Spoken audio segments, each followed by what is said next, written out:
mga kalisan, welcome back to my Escabic Marketing Update.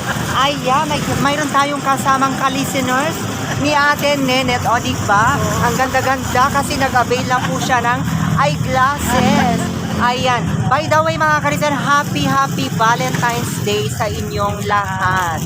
Ayan, saan ka pupunta? Sa Tarlac, Yes. Makikipag-date. Sana all. Ayan. Makikipag-date kay Jesus Christ. Yes, and God bless you Today always. is Ash Wednesday. Oh, Ash Wednesday pala ngayon, no? Alang, bilis ng panahon mga karisan, Ash Wednesday. So, ayan mga karisan, as you see, mag-avail na po kayo 50 pesos lang. Pumunta na lang kayo dito sa aming pwesto.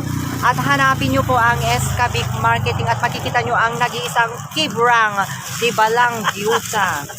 Ayan, with Ate Nenet. Ayan, taga dito lang siya.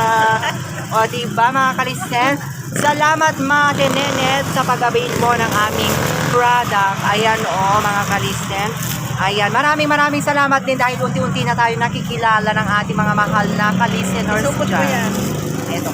O, diba? Apat, Pang-lima yan? Okay, ayan guys, reserve. Ayan. Sa mga nagpapareserve na hindi kumukuha dito mga Kibrang Balangyuta, bumalik kayo. O, balikan nyo yung mga in-order, yung mga Kibrang Balangyuta. Huwag kayong magbudol na So, ang daming dumadaan mga kalisteners natin dito dahil highway lang po kami mga kalisen. Ayan. Inuulit ko, happy Valentine's sa ating lahat.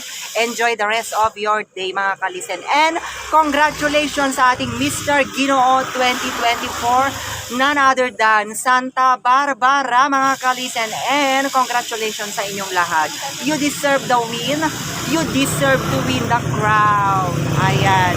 Bye-bye mga kalisen. Ayan. Ingat ka Nenet. Happy Valentine's. Bye-bye. Bye-bye.